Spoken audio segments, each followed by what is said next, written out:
Bienvenue dans cette nouvelle session de 15 minutes de grâce et de vérité avec le pasteur Roland Laos.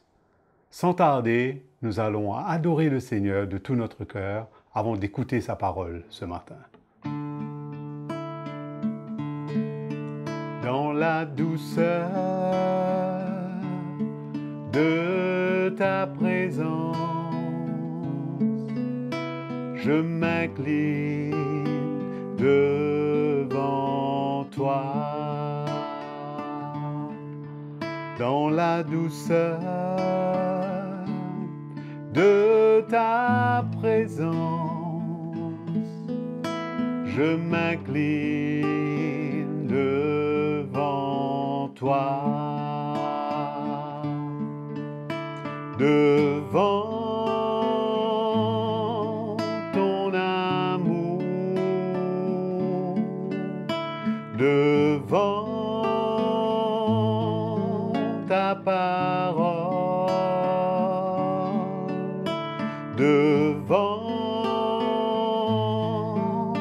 ta grâce, je m'abandonne, je m'abandonne, je m'abandonne à toi. Devant ton amour, devant ta parole, devant ta grâce, je m'abandonne, je m'abandonne, je m'abandonne à toi.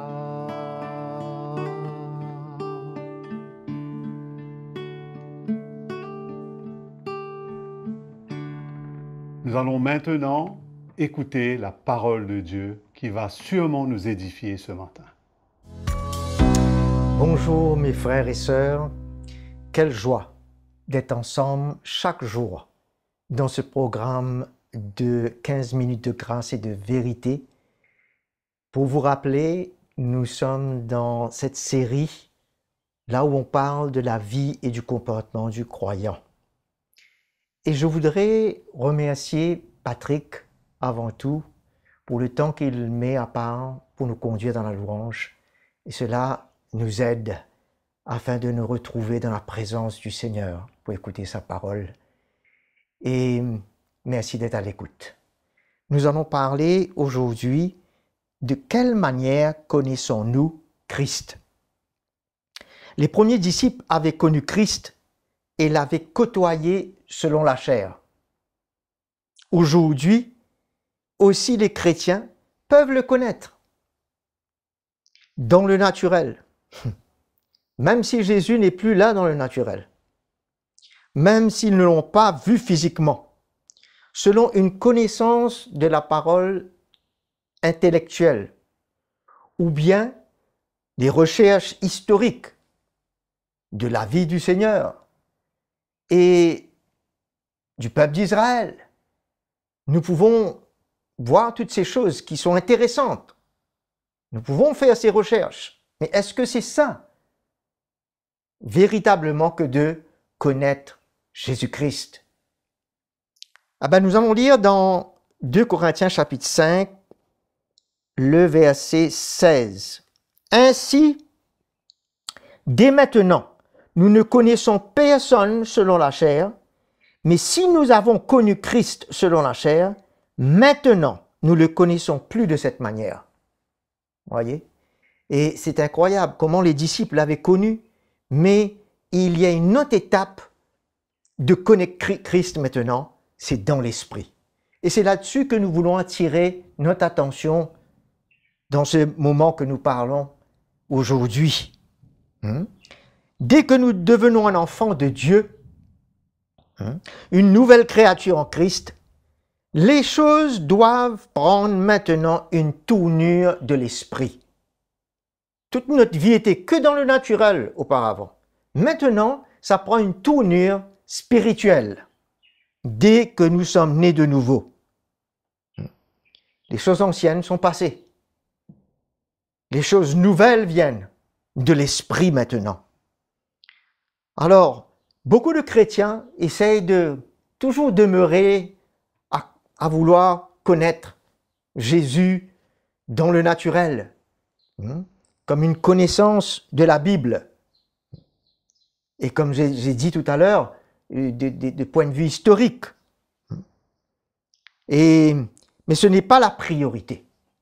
On peut connaître ces choses, mais le focus du chrétien, quand il est né de nouveau, c'est que dès maintenant, c'est pour ça que la parole dit maintenant que nous sommes en Christ, il y a un autre focus.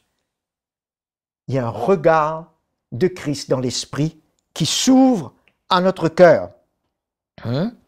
Et nous allons lire à cet effet dans Luc chapitre 24.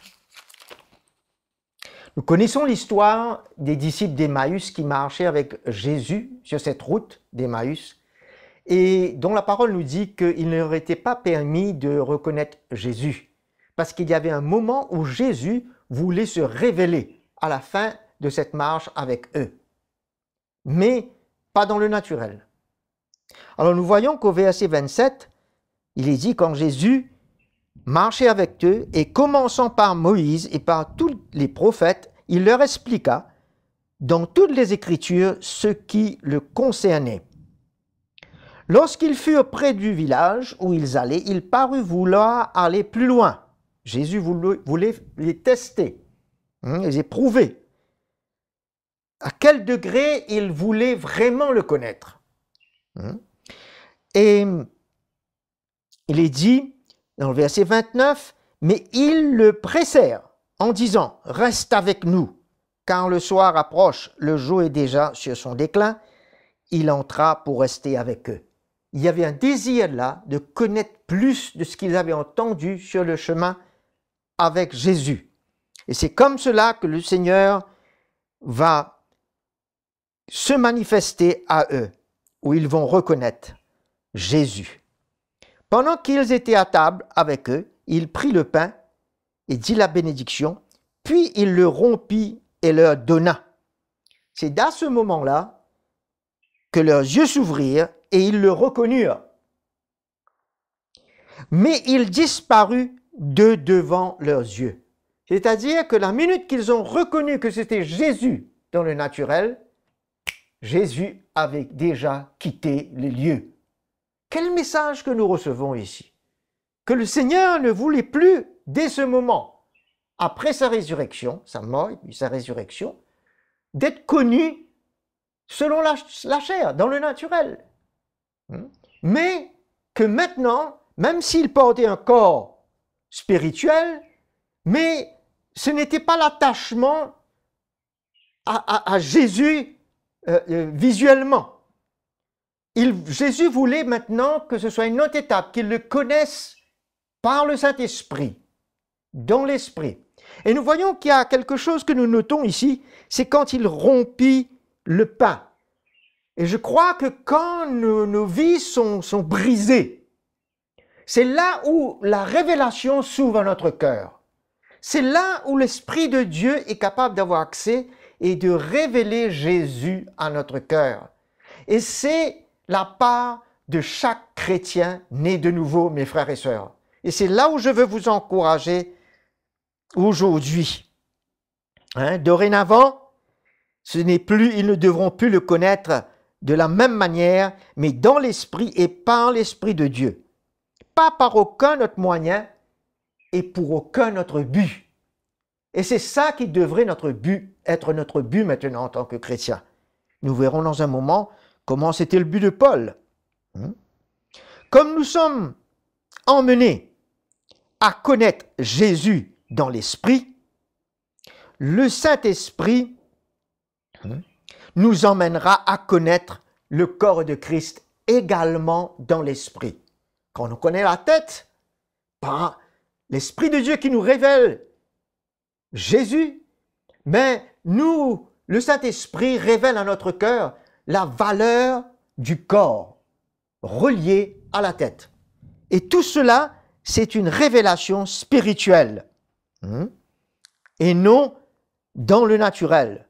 Nous pouvons voir nos frères et sœurs autour de nous, c'est merveilleux, mais nous devons nous connaître, même si nous nous voyons physiquement, mais nous devons nous connaître dans l'esprit, connaissons nos cœurs, connaissons ce que l'Esprit de Dieu accomplit dans nos vies, voyons apparaître l'œuvre que Jésus a accomplie en nous, portant les fruits de l'Esprit. Ayons un autre cœur, une autre manière de parler, d'autres intérêts aujourd'hui ensemble. C'est pour ça que je dis que nous ne nous connaîtrons plus, nous sommes connus selon la chair, nous ne connaîtrons plus de cette manière, mais de la manière de l'Esprit. Mais avant tout, il faut connaître le Seigneur, avant tout, de plus en plus dans l'Esprit, par la révélation qui vient au travers de sa parole, à nos cœurs. Aussi, pour que nous n'encourageons pas des relations émotionnelles entre nous.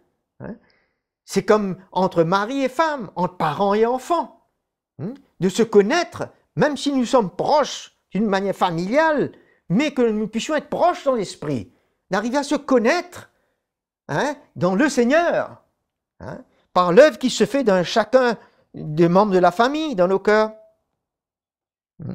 Alors, nous connaissions dans nos relations familiales comme dans l'Église, dans l'esprit maintenant.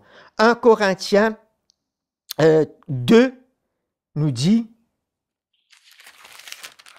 nous allons vite passer là-dessus, Paul nous dit, 1 Corinthiens 2, verset 4, « Ma parole et ma prédication ne reposaient pas sur des discours persuasifs de la sagesse, mais sur une démonstration d'esprit et de puissance. » Vous voyez, tout est passé dans le naturel, pas la sagesse de l'homme, mais la sagesse de l'esprit.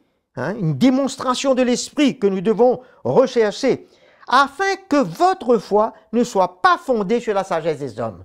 En d'autres mots, c'est possible que nous mettons notre foi dans l'homme et dans ce qu'ils nous disent, dans leur doctrine, mais Dieu veut que nous mettons notre foi. La foi est là dans notre cœur, donnée comme un cadeau pour que ce soit fondé sur la puissance de Dieu. Quelle est la puissance de Dieu?